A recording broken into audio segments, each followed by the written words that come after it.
Hola, muy buenos días a todos. Creo que ya me estáis oyendo. La verdad es que hoy creo que va a ser un día muy especial.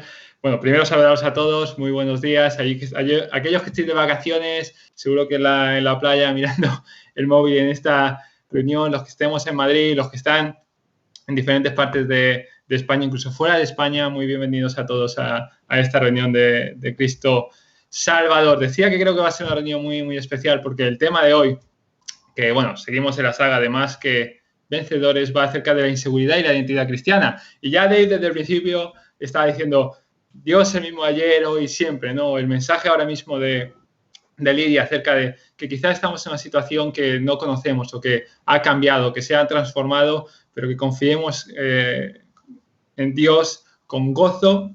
Es un buen mensaje y tiene mucho que ver con el tema que vamos a tratar hoy. Como decía, vamos a hablar de la inseguridad y la identidad cristiana, que muchas veces nos sentimos incómodos acerca de nuestra fe o que muchas veces no estamos muy seguros de lo que podemos compartir o no. O bueno, en primer lugar me gusta hablar de datos y me gusta que ver la realidad de la situación en España. Os traigo una estadística calentita, ¿no? En este CIS famoso de Tezanos en el que nos cuenta quién va a votar a quién, también se hacen otras preguntas, por supuesto. Y se le pregunta a la gente en qué creen ellos, o sea, cuál es la religión que profesan también. No solo se van a grupos religiosos, a la Iglesia Católica y se cuentan los bautizados, eso no se hace, sino simplemente a la gente se le pregunta qué religión profesas. Pues es sorprendente que en España, y siempre es una estadística bastante grande, el 60,9%, este es dato de julio de 2020, sale calentito, 60,9% de la población se considera católica. Luego, un pequeño 3% se consideran de otra religión, entre los que estamos incluidos nosotros, junto con musulmanes, judíos y otras religiones. O sea, en total, el 63,9% de la población en España se considera creyente en una manera. ¿Y por qué quizás nosotros, y esta es una buena pregunta para todos nosotros, tenemos esa sensación que cuando vamos a compartir con un amigo o vamos a proclamar que somos creyentes o que creemos en Dios, parece que estamos en una sociedad totalmente hostil, ¿no? Que no quiere saber de esto o que no le interesa lo que estamos pensando? Desde luego, vivimos en una época en la que la religión se ha privatizado un poco, ¿no? Se ha convertido un poco tema tabú, casi como la opción política que cada uno elige, ¿no? Compartirlo con otro parece que nos estamos metiendo en su vida privada, ¿no? Que estamos tratando de imponerles algo que realmente ellos no creen, ¿no? Y más aún con el miedo de ser intolerantes, ¿no? Si aún más proclamamos que nuestra religión es la única verdadera y todos los demás se están equivocando, parece que nos van a tachar de intolerantes, ¿no? Y que nos van a rechazar diciendo, vosotros, ¿cómo os atrevéis a decir eso, ¿no? A que yo tengo la razón y todo el resto del mundo se equivoca. ¿Cómo podéis ser tan pretenciosos? El tema de hoy va acerca de ello. ¿Cómo podemos salir de este círculo? ¿Cómo podemos salir de esta sensación que tenemos de que nos van a atacar, de que incluso en la sociedad tan creyente parece que hay una sensación tan hostil a todos los que nos consideramos cristianos, nos proclamamos como tal? Y lo vamos a ver a través de Hechos 4, de 5 al 19, creo que lo vais a tener en pantalla. Y creo que es nueva versión internacional, en castellano, así lo queréis leer en esa versión, pero bueno, va a estar en pantalla y lo voy leyendo. Hechos 4, de 5 al 19 dice: al día siguiente se reunieron en Jerusalén los gobernantes, los ancianos y los maestros de la ley. Y allí estaban el sumo sacerdote Anás, Caifás, Juan, Alejandro y los otros miembros de la familia del sumo sacerdote. Hicieron que Pedro y Juan comparecieran ante ellos y comenzaron a interrogarlos. ¿Con qué poder o en qué nombre hicisteis esto? Pedro, lleno del Espíritu Santo, le respondió: gobernantes del pueblo y ancianos, hoy se nos procesa por haber favorecido a un inválido. Se nos pregunta cómo fue sanado.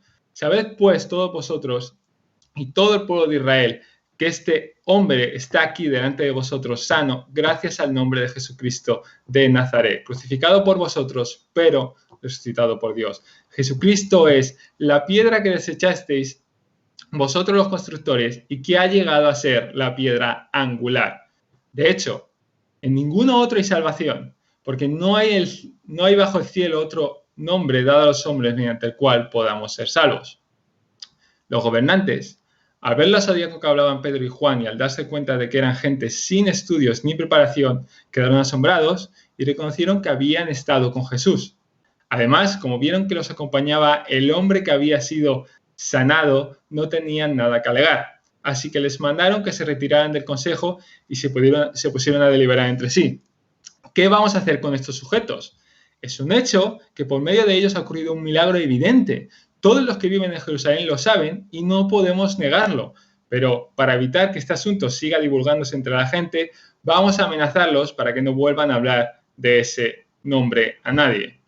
Los llamaron y les ordenaron terminantemente que dejaran de hablar y enseñar acerca del nombre de Jesús. Pero Pedro y Juan replicaron: es justo delante de Dios obedeceros a vosotros en vez de obedecerlo a Él. Juzgadlo vosotros mismos. Es una realidad para todo aquel que ha sido cristiano, ¿no? Que ha tratado de seguir honestamente al Señor.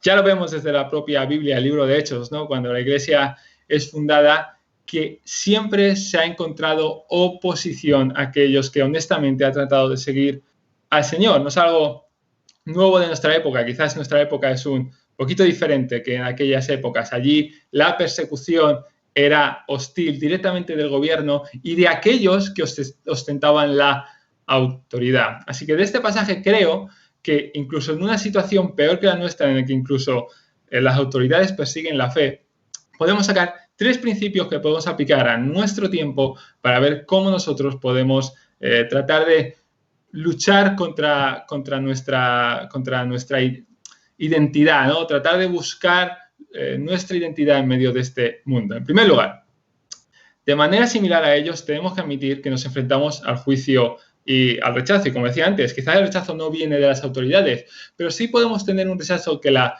sociedad está imponiendo sobre nosotros o un miedo, digamos, más cultural acerca de lo que podemos decir. A este respecto os he traído 2 imágenes que a mí me parecieron muy curiosas y que he recopilado durante este tiempo de la cuarentena. Y es que creo que las tendréis en pantalla. Creo que la imagen que veréis a vuestra izquierda es una noticia que encontré del Mundo. He borrado los nombres y las caras para que no se vean, para no difamar a otras iglesias. Y habla acerca de marzo, cuando empezaba todo este tema de la pandemia. Y había una iglesia que decía: bueno, nosotros queremos seguir reuniéndonos, tenemos fe en Dios y, bueno, la iglesia siempre se ha enfrentado a pandemias y a otras cuestiones, pero nosotros tenemos fe en Dios y queremos seguir reuniéndonos. Y podéis ver que el artículo, que podéis encontrar también en internet, es bastante hostil acerca de esta posición, de cómo esta gente niega la ciencia, cómo esta gente puede negar la evidencia y seguir reuniéndose. A la derecha, al otro lado, veis un tuit de un tío que es un poquito blasfemo, pero me gusta y es bueno que sepamos las opiniones que el mundo tiene de nosotros. En ella critica que la Iglesia Católica había tomado en principio la iniciativa en Italia de quitar el agua bendita de las iglesias. Es muy común en las iglesias católicas, cuando entras, tener una pilita de agua bendita y la gente pues se presigna y la toca, ¿no? Y si todo el mundo está tocando ese agua bendita, puede ser un foco de infección para todas las personas que la estén tocando. Entonces, el hombre pone este mensaje como diciendo: mira, ¿qué pasa? Que el agua bendita esta es maldita ahora, te va a hacer mal a las personas. Así que ya sea que por un lado no se haga nada y se confíe en Dios y tratemos de buscar el camino de Dios, ya sea que, como confiando en Dios, decir: mira, pues si confío en Dios, Dios me va a sanar. Pero ya sea que por el otro que, oye, vamos a hacer alguna medida, vamos a tratar de hacerlo con cuidado, de una manera u otra, la gente nos va a criticar siempre. La gente siempre va a encontrar una excusa para criticar aquello que no les gusta, aquello que están en contra. Y ese es el primer principio que os quiero compartir. Nunca encontraremos una sociedad perfecta en la que el cristianismo no tenga ninguna oposición. Siempre habrá personas, siempre habrá grupos que critiquen a nosotros mismos, el grupo de la iglesia o la propia fe. Ante estas críticas, ¿qué hacemos? Pues tenemos varias alternativas, ¿no? Podemos, en primer lugar, pues ignorarlas. En segundo lugar, también podríamos denunciarlas, puedes decir: oye, no me gusta lo que estás diciendo, voy a tratar de callarte, ¿no? De todas las maneras, que te cierren la cuenta de Twitter porque no quiero escuchar lo que estás diciendo, lo cual también levanta algún debate acerca de que si nosotros mismos como cristianos no podemos callar nuestra lengua muchas veces, ¿cómo vamos a ser quienes juzgan la lengua de otros? Con esto no quiere decir que denunciar en algunos casos esté bien. Pero desde luego tenemos que reconocer que no podemos callar toda boca para escuchar algo positivo. Pero creo que hay una tercera vía que es mucho mejor y que incluso Cristo mismo nos enseñó a seguir, porque él mismo fue criticado. Lucas 6:31 al 35, lo voy a leer. Dice Jesús: traten a los demás tal y como quieren que ellos los traten a ustedes. ¿Qué mérito tienen ustedes al amar a quienes los aman? Aun los pecadores lo hacen así. ¿Y qué mérito tienen ustedes al hacer a quienes les hacen bien? Bien, aun los pecadores actúan así. ¿Y qué mérito tienen ustedes al dar prestado a quienes pueden corresponderles? Aun los pecadores se prestan entre sí y esperan recibir el mismo trato. Ustedes, por el contrario, amen a sus enemigos y háganles bien y denles prestado sin esperar nada a cambio. Así tendrán una gran recompensa y serán hijos del Altísimo, porque Él es bondadoso con los ingratos y malvados. Como Dios mismo es bondadoso con malos y con buenos, ingratos y malvados, nosotros deberíamos tener la misma manera. No podemos callar toda voz que vaya en contra de la Iglesia. Más bien, la Biblia y Jesús nos enseña a amar a esas personas y tratar de comprenderlas en su situación, a estas personas que quizás no entienden la fe o que piensan que la fe es una cosa que va en contra de lo que ellos defienden. Quizás pues, en nuestra perspectiva están equivocados, pero la cuestión sería amarles y tratar de comprenderles. Un libro muy famoso que escribió un alemán se llama Gerhard Löfwing, no soy ducho en alemán, lo siento. En un libro que se dice La Iglesia que Jesús quería, ofrece él es un libro de hace como 20 años, y el hombre ofrece una visión de la Iglesia como que debería ser una sociedad de contraste con respecto al mundo. Una iglesia donde la soberanía de Dios sea percibible en medio de la comunidad. Una sociedad de amor con Dios y una sociedad de amor fraterno los unos con los otros, que debería ser en contraste con la iglesia. El hombre salió con esta idea porque una de las cuestiones que los cristianos defendemos es que el reino de Dios ha llegado con el Mesías. Esto es totalmente diferente. Cristo vino e instaló el reino de Dios que va a traer justicia al mundo. Pero los judíos, de hecho, critican de los cristianos y es como decir, oye, si ha venido el Mesías, ¿por qué el mundo no es totalmente diferente? ¿Por qué sigue habiendo injusticias? ¿Por qué sigue habiendo cosas malas? ¿Por qué no se ha producido cambio en el mundo? En las propias palabras de este autor dice, ¿cómo es posible que haya venido el Mesías si no se ha producido cambio alguno en el mundo? En realidad, esta no es solo una pregunta fundamental del judío. Toda persona no cristiana pregunta lo mismo. ¿Cómo podéis hablar de redención si desde la venida de vuestro Redentor nada ha cambiado en el mundo? Por consiguiente, la verdad de la fe cristiana resplandecerá, y repito, resplandecerá cuando brille a través de la obra de los cristianos. Es interesante, en el pasaje, de hecho, dice esto mismo, que los judíos reconocieron de los apóstoles que habían estado con Jesús. ¿Y cómo lo reconocieron? Porque eran hombres del vulgo, eran personas que no tenían ninguna educación y que se habían criado en Galilea, pero habían estado con Jesús y tanto sus obras con milagros como las palabras que ellos decían no eran de personas que se habían criado en la Galilea del siglo I. Reconocían que habían estado con Jesús por cómo obraban en medio del pueblo. Y yo me pregunto, ¿es esto diferente para nosotros en nuestra época?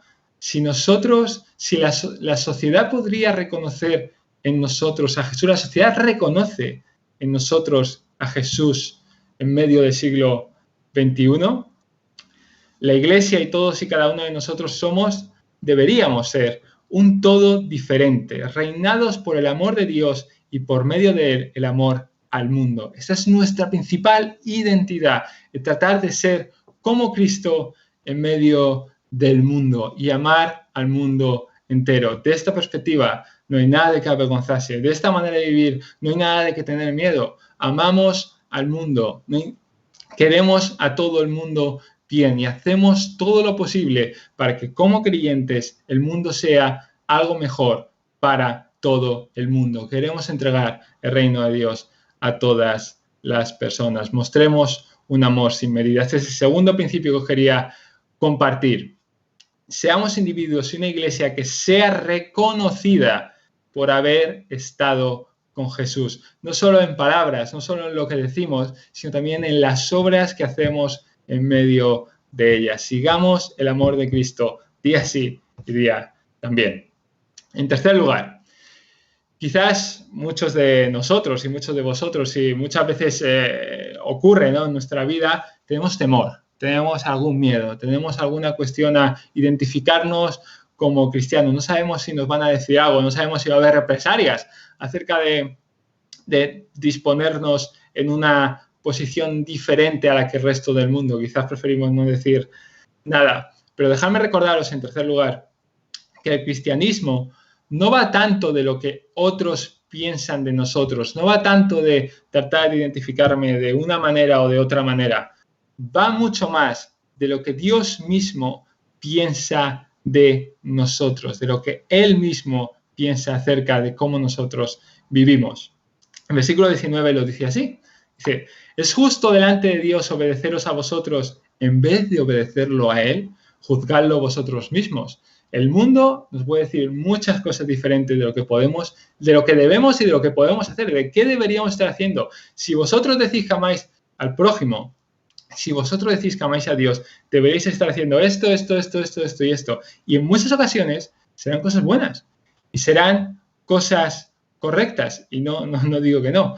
Pero debemos ser conscientes de que nuestra identidad como cristianos reposa en Cristo y no en lo que otras personas pueden pensar de nosotros. Debemos, en primer lugar, ser conscientes de lo que Cristo ha hecho por nosotros. En la misma alabanza lo decíamos, ¿no? El sacrificio de Cristo nos ha traído a nosotros paz. ¿Y cómo no cantar de esto al mundo entero? Os pido a todos, a mí incluido, que seamos valientes y que nos esforcemos en servir y proclamar a Cristo de la mejor manera al mundo, y que tengamos las cosas del mundo por cosas menores o más bajas, por conseguir aquellas que merecen realmente la pena y que Dios mismo tiene preparadas para nosotros. Los apóstoles de nuestra historia lo entendieron así. Los judíos decían: Jesús es la piedra rechazada, mas para los apóstoles la piedra era cabeza del ángulo. Y por esa creencia que tenían en que Cristo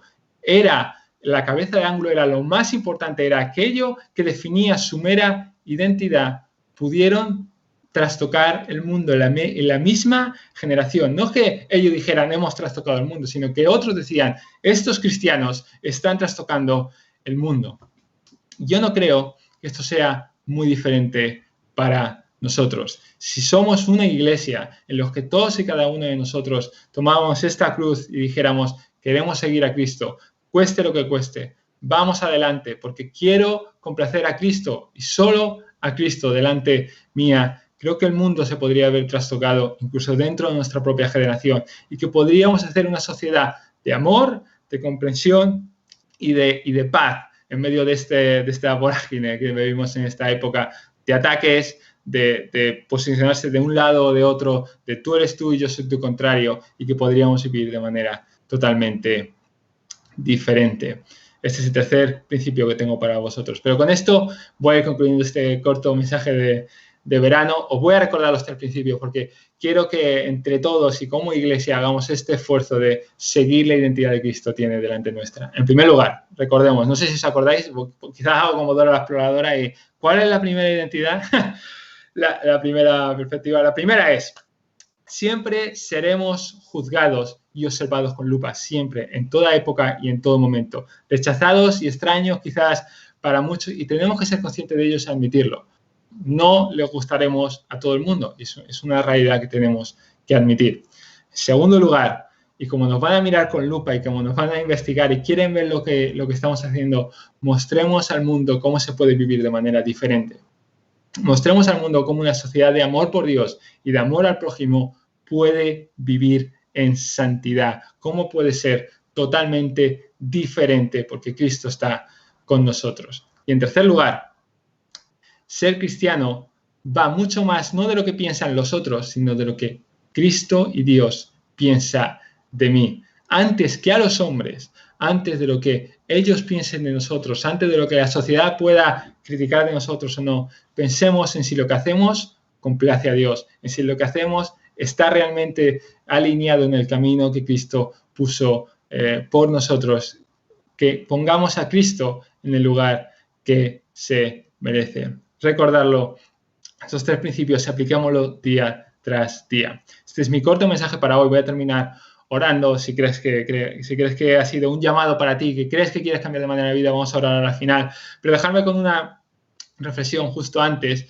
Es una frase que me encontré en una serie que nos han recomendado durante la cuarentena, y que es una frase que está sacada hecha del Talmud, que está sacada de un libro judío, que realmente nos debería llamar la atención y de la cual yo creo que tenemos mucho que aprender. Ha sido repetida a lo largo de la historia y realmente es bastante popular, que dice: si yo no, ¿quién?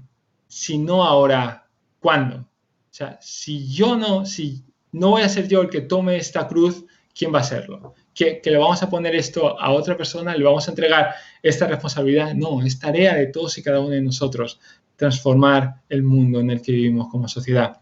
Y si no, ¿ahora cuándo? ¿A qué estamos esperando? ¿A que las circunstancias cambien? ¿A que las cosas sean más fáciles? ¿A que haya un cambio en nuestra vida para mejor? En ninguna de las maneras. Ahora es el momento de seguir a Cristo, porque aquello es lo bueno. Si te sientes llamado en este sentido, si quieres transformar tu vida, si quieres decir, voy a abrazar la identidad de Cristo, quiero complacerle a Él y solo a Él, ora conmigo esta pequeña oración y vamos a entregarnos en este tiempo a Él.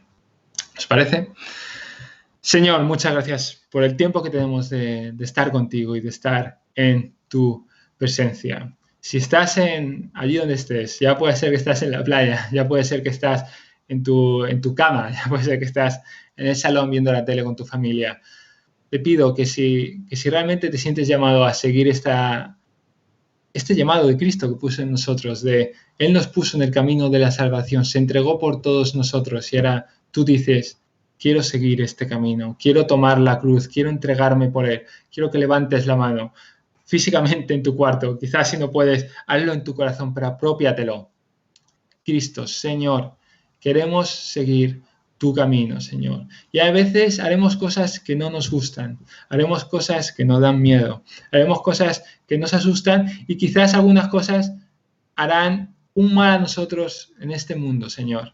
Pero no queremos complacernos con las cosas de este mundo, no queremos complacernos con el qué dirán, no queremos complacernos con las palabras de otras personas, sino queremos complacernos contigo y con lo que tú nos llamas a hacer. Señor, ayúdanos, Señor, danos coraje y valentía, danos ese ánimo, Señor, para que día tras día, sí o sí, Señor, proclamemos tu nombre en medio de esta sociedad, para que vivamos en medio, como una iglesia, en medio de esta sociedad, en amor, Señor, en entrega de los unos con los otros, y respondamos a esta quizás hostilidad que sentimos con amor, Señor, y como tú hiciste en medio de tu evangelio, Señor. Acompáñanos en este tiempo, ayúdanos a aferrarnos a esto con ambas manos y a seguir este camino que tú pusiste delante nuestra, Señor. En tu mano lo entregamos. Amén.